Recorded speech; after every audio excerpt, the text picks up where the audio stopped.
Movie start होती है साल 2036 में, जब पूर्वी यूरोप में गृहयुद्ध छिड़ गया होता है। इसलिए अमेरिकी सैनिक इस क्षेत्र में पीस कीपर्स के रूप में पहुंचते हैं। अब इस पूरे सीमा पर अराजकता के पीछे विक्टर नाम का कमांडर होता है, जिसका चेहरा केवल कुछ ही लोगों ने देखा होता है। विक्टर की पावर इतनी तेजी से बढ़ रही होती है कि पेंटागन रोबोटिक सैनिकों का यूज करने का फैसला लेता है, जिन्हें गम्स कहा जाता है। गम्स के पहले मिशन के दौरान टीम पर घात लगाकर हमला किया जाता है और जल्द ही रोबोट नष्ट होने लगते हैं। फिर भी फील्ड सोल्जर्स अपनी सुरक्षा की पूरी कोशिश करते हैं, लेकिन उनका भी एक एक विकेट गिरता जा रहा होता है। इधर बेस पर लेफ्टिनेंट हार्प अपने कंट्रोल वाले ड्रोन के जरिए लड़ाई पर नजर रख रहा होता है, क्योंकि वह हमेशा ही एक ड्रोन पायलट रहा है। वह कभी भी एक्चुअल वॉर जोन में नहीं गया है, इसलिए मार कुटाई उसके लिए फ्री फायर खेलने जैसा लगता है। अचानक वह देखता है कि एक अज्ञात ट्रक सैनिकों की ओर आ रहा है, इसलिए वह मिलर को इसकी सूचना देता है और वाहन को नष्ट करने के लिए मिसाइल लॉन्च करने की परमिशन मांगता है, क्योंकि ट्रक के अंदर बम हो सकता है। हालांकि मिलर इस विचार को खारिज कर देता है, क्योंकि उसके कुछ सैनिक अभी भी लड़ाई में फंसे होते हैं। इससे नाराज होकर हार्प अपने साथी बेल से अपने कप्तान से हवाई हमले की कंफर्मेशन करने के लिए कहता है, लेकिन वह उसे भी रिजेक्ट कर देता है। अब हार्प को अभी भी लगता है कि ट्रक बहुत खतरनाक है, इसीलिए वह बिना किसी आर्डर के ही मिसाइल लॉन्च कर देता है और वाहन को उड़ा देता है। विस्फोट के कारण अमेरिकी सैनिकों का एक ग्रुप भी अपनी जान से हाथ धो बैठते हैं। कुछ समय बाद हार्प को कोर्ट मार्शल में लाया जाता है, जहां वह अपने फैसले का बचाव करता है, क्योंकि उसकी इस कलाकारी से 2 सैनिक और रोबोटों के एक ग्रुप खत्म हो गए, लेकिन उसने मिलर और 38 सैनिकों को बचा लिया। इसलिए उच्च अधिकारियों ने फैसला किया कि हार्प को यह सीखने की जरूरत है कि रियल वॉर जोन और मौत क्या होती है। इसलिए उसे यूक्रेन में अमेरिकी सैन्य अड्डे कैंप नैथनियल में भेज दिया जाता है। अब जब हार्प कैंप में पहुंचता है तो वह देखता है कि हर जगह गम्स नाम के रोबोट हैं, जिनमें से कुछ का आकार कुत्तों जैसा है। फिर उसकी मुलाकात कर्नल एकहार्ट से होती है, जो उसे याद दिलाता है कि अगर वह मिशन में जिंदा बच जाता है तो वह उसी फ्री फायर वाले गेम में वापस चला जा सकता है, लेकिन यदि वह मर जाता है तो उसकी कहानी दूसरों को सीख देगी। एकहार्ट उसे ब्लॉक 13 में भेजता है और चेतावनी देता है कि कैप्टन उनके जैसा नहीं है। हार्प एक बिल्डिंग में एंटर करता है, जहां उसे कोई सैनिक नहीं मिलता है, केवल वैज्ञानिक रोबोट्स बनाने और रिपेयर करने का काम कर रहे होते हैं। अब यहाँ भी ऐसे बहुत सारे रोबोट होते हैं।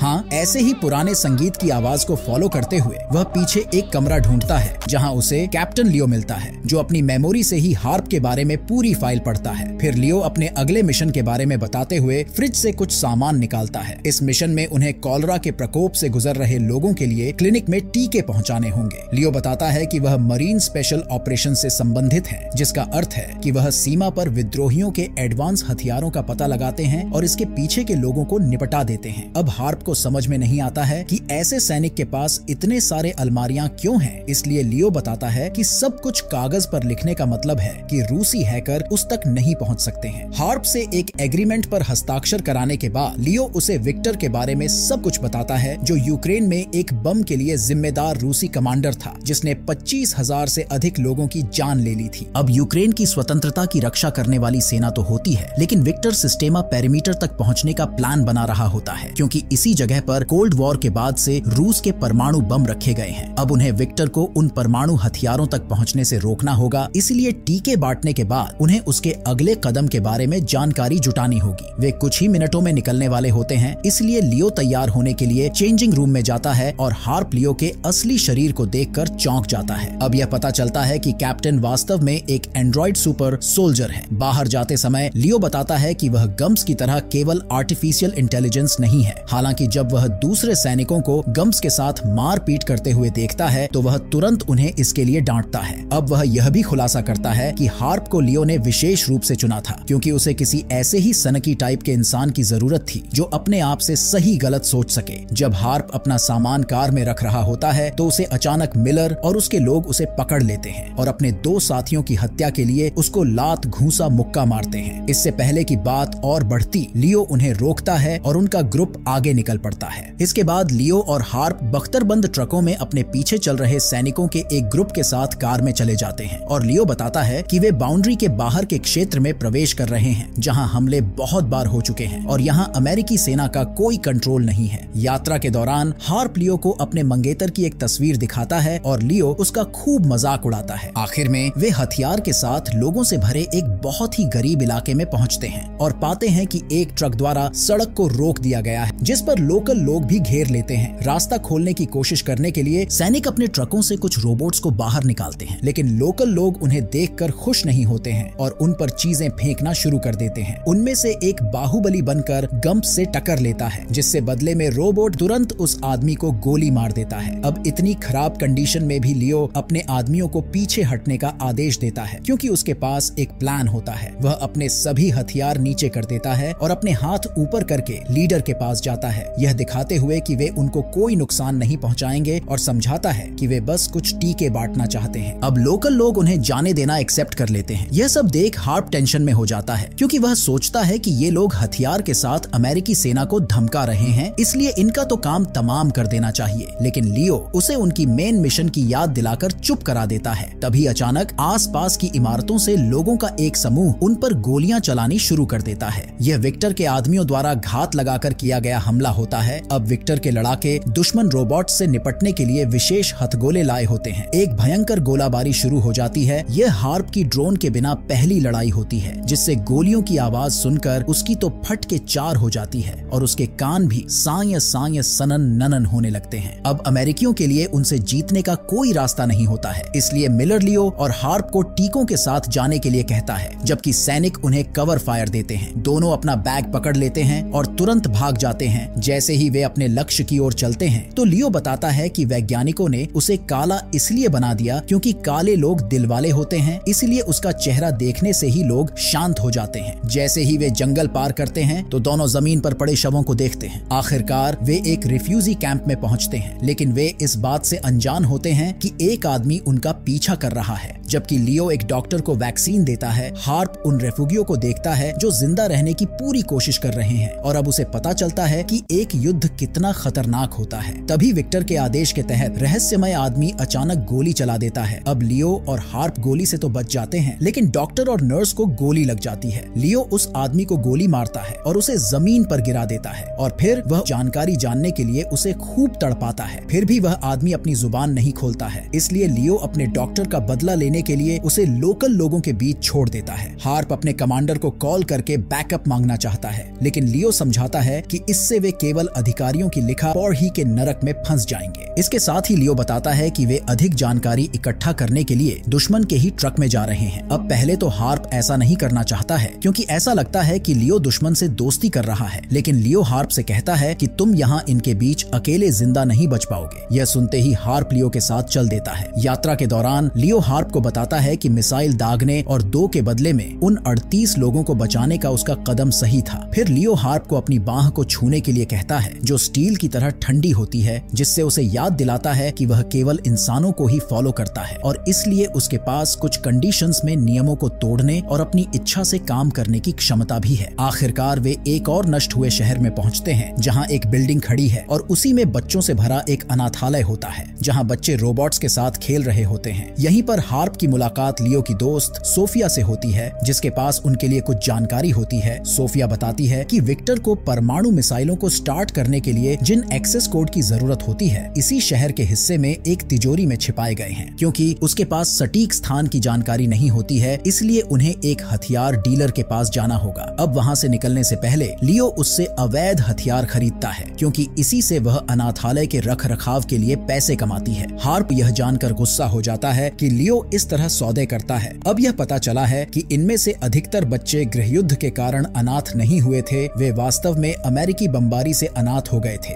इसके बाद में वे ग्रुप डीलर को खोजने के लिए मार्केट में जाते हैं। एक गार्ड दिखावा करता है कि डीलर आसपास नहीं है, लेकिन लियो उसे दरवाजा खोलने के लिए धक्का देता है। तभी अचानक उस पर हमला हो जाता है। तिजोरी का स्थान पूछने के लिए डीलर को पकड़ने से पहले लियो अपने 2.5 किलो के हाथ से सभी हमलावरों की नानी याद दिला देता है। तभी एक छिपा हुआ लड़का सोफिया पर भी हमला करता है, लेकिन वह भी मार मार कर उसकी हड्डी चूर चूर कर देती है। अब एक दूसरा आदमी लियो का ध्यान भटकाने के लिए उस पर कूद पड़ता है, जिससे डीलर डीलर को भागने का समय मिल जाता है। हालांकि लियो जल्दी से उसे पकड़ लेता है और उससे जानकारी उगलने के लिए कहता है। वह एक्सेप्ट करता है कि उसने विक्टर को रूसी गम्स बेचे थे और उस बैंक का पता बताता है जहां तिजोरी है। अब जाने से पहले सोफिया गद्दार होने के कारण डीलर को मार देती है। बाद में लियो डीलर के ड्राइवर को मार देता है और कार को हार्प के साथ बैंक में ले जाता है। हार्प अब और जोर देकर कहता है कि उन्हें बैकअप को कॉल करना चाहिए, इसलिए लियो आखिरकार सच कबूल करता है। पेरीमीटर में उसकी खुफिया जांच को वास्तव में निरस्त कर दी गई थी और पेंटागन लियो को बंद करना चाहता था। अब वे जो कुछ भी कर रहे होते हैं वह नियमों को तोड़ने के अंतर्गत आता है, इसलिए हार्प घबरा जाता है क्योंकि इससे उच्च अधिकारियों के साथ उसकी हालत और खराब हो जाएगी। इसलिए लियो उससे कहता है कि अगर उसे लगता है कि विक्टर को पकड़ने के लिए नियम तोड़ना सही नहीं है तो वह यहाँ से वापस जा सकता है। लेकिन हार्प लियो के साथ ही रहता है। अब जब वे आखिर में बैंक के पास सड़क पर पहुँचते हैं तो लियो बताता है कि रूसी उसके ट्रैकर के सिग्नल का पता लगा सकते हैं, इसलिए हार्प को इसे लियो के शरीर से निकालना होगा। अब हार्प लियो के एडवांस सिस्टम तक पहुंचने के लिए एक चाकू का यूज करता है और ट्रैकर को बाहर निकालने के बाद वह यह देखकर आश्चर्यचकित हो जाता है कि लियो का शरीर कितनी जल्दी अपने आप ही ठीक हो जाता है। बाद में वे दोनों अपने आप को हथियारों से लैस करते हैं और अंत में बैंक के पास पहुंचते हैं और देखते हैं कि सड़क पर सभी वाहन मर चुके लोगों से भरे हुए हैं और एंट्रेंस गेट पर गार्ड भी मरा पड़ा है। दोनों धीरे धीरे अंदर जाते हैं और एक दुश्मन को चुपचाप मारने के बाद लियो आखिरकार हार्प को एकहार्ट को कॉल करने और बैकअप मांगने की परमिशन देता है। अचानक हार्प की नजर एक आदमी पर पड़ती है और वह गोली चलाने की कोशिश करता है, लेकिन लियो तुरंत उसे रोक देता है क्योंकि पता चलता है कि बिल्डिंग बंधकों से भरी हुई होती है। अब एक कर्मचारी उन्हें बताता है कि तिजोरी कहाँ है, इसलिए लियो हार्प को कोड के बाद बंधकों को बचाने का आदेश देता है। फिर लियो अंदर तक अपना रास्ता बनाना शुरू कर देता है, जहाँ वह अपनी बंदूकों और मुक्के का यूज करके विक्टर के आदमियों से लड़ता है। तभी अचानक एक रूसी रोबोट दिखाई देता है और लियो अपनी बंदूक से उसका कुछ उखाड़ नहीं सकता है, इसलिए हार्प उसे एक ग्रेनेड देता है जिसे लियो आखिरकार रोबोट को उड़ा देता है। इसके बाद हार्प बंधकों को बाहर ले जाते समय एकहार्ट को बैकअप मांगने के लिए कॉल करता है और लियो कॉरिडोर्स में दौड़ता रहता है, जहां उसका सामना एक और रोबोट से होता है जिसका वह तुरंत परखच्चे उड़ा देता है। इधर हार्प सभी बंधकों को बाहर निकाल लेता है और अमेरिकी ट्रकों को आते हुए देखता है, लेकिन उसे पता चलता है कि एकहार्ट ने केवल रोबोट्स को भेजा है जिसमें कोई भी रियल सैनिक नहीं है। तभी उसी समय उसे कुछ चीखें सुनाई देती हैं और वह देखता है कि रूसी और भी अधिक बंधकों और अपने कुछ गुंडों के साथ बाहर आ रहे हैं। हार्प शांतिपूर्वक बातचीत करने की कोशिश करता है, हालांकि एक रोबोट को पता चलता है कि बंधक को धमकी दी जा रही है और वह उस आदमी को मार देता है, जिससे रोबोट की दोनों टीमों के बीच गोलीबारी शुरू हो जाती है। कुछ बंधक भागने की कोशिश करते हैं और मारे जाते हैं, लेकिन हार्प चुपचाप छिप जाता है और बचे हुए लोगों को एक कैफे में ले जाता है ताकि वे पिछले दरवाजे से भाग सकें। अब हार्प एकहार्ट को फोन करके पूछता है कि उसने मरीन को क्यों नहीं भेजा और उसे पता चलता है कि इलाके में एक ड्रोन आ रहा है, इसलिए उसे जल्दी से निकलने की जरूरत है।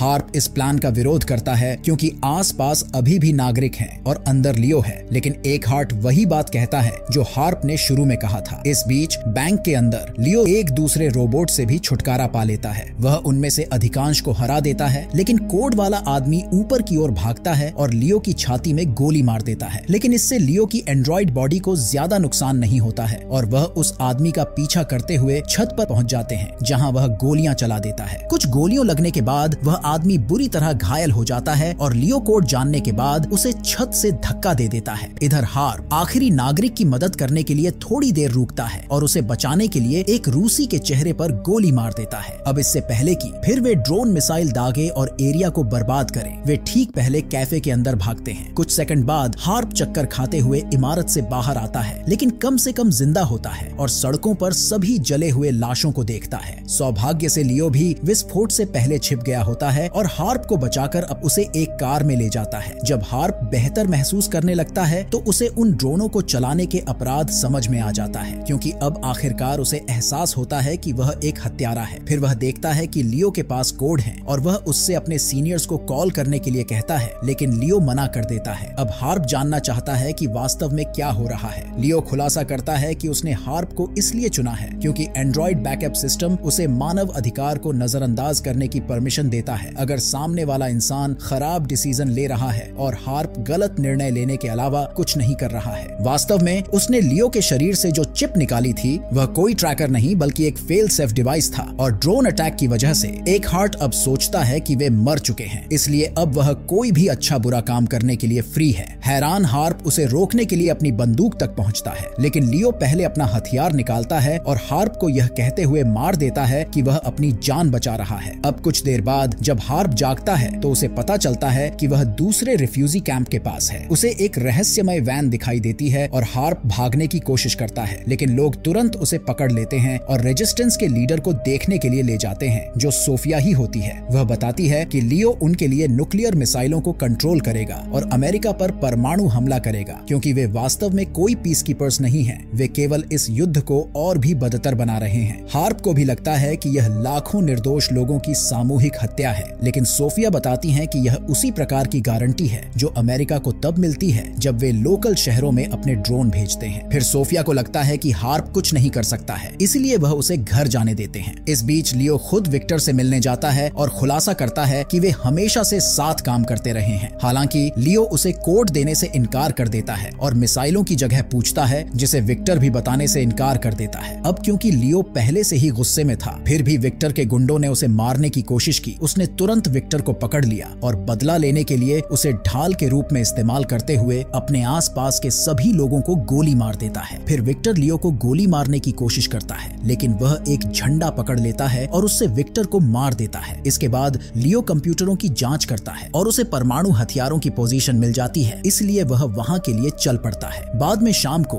हार्प बेस पर वापस पहुंचने में कामयाब हो जाता है, जहां वह मिलर और एकहार्ट को जो कुछ भी हुआ वह सब बताता है। अब उन्हें रोकने के लिए लियो के पोजीशन को ट्रैक करने का एक तरीका चाहिए, इसलिए हार्प बेल को कॉल करता है और उसे लियो का पता लगाने के लिए ड्रोन का यूज करने के लिए कहता है, जो रूसी सीमा पर गाड़ी चला रहा है। एकहार्ट बताता है कि वह वहां सेना नहीं भेज सकते क्योंकि इससे रूसियों के साथ युद्ध शुरू हो जाएगा, इसलिए हार्प अकेले ही लियो के पीछे जाने को तैयार है। अब हार्प के जाने से पहले मिलर उसे बख्तरबंद वाहनों पर खच्चे उड़ाने के लिए डिजाइन की गई आग लगाने वाली गोलियां देता है। इस तरह वह लियो के एंड्रॉइड शरीर को खत्म कर सकता है। जल्द ही बेल के ड्रोन से लियो की पोजीशन गायब हो जाती है, इसलिए वह जगह को ढूंढने के लिए कोऑर्डिनेट्स हार्प को भेजती है। कुछ देर बाद हार्प एक बिल्डिंग में एंटर करता है और सभी वर्कर्स को मरा हुआ पाता है। तभी वह पास में एक को गिरकर मरते हुए देखता है, जिससे हार्प को पता चलता है कि लियो यही कहीं छिपा है। सावधानी से इधर उधर घूमते हुए हार्प कंट्रोल रूम में पहुंचता है, लेकिन उसे पता चलता है कि लियो ने पहले ही कोड इंस्टॉल कर लिया है। इसके बाद हार्प परमाणु हथियारों वाले कमरे में एंटर करने की कोशिश करता है, लेकिन लियो पहले ही उसके पास पहुंचता है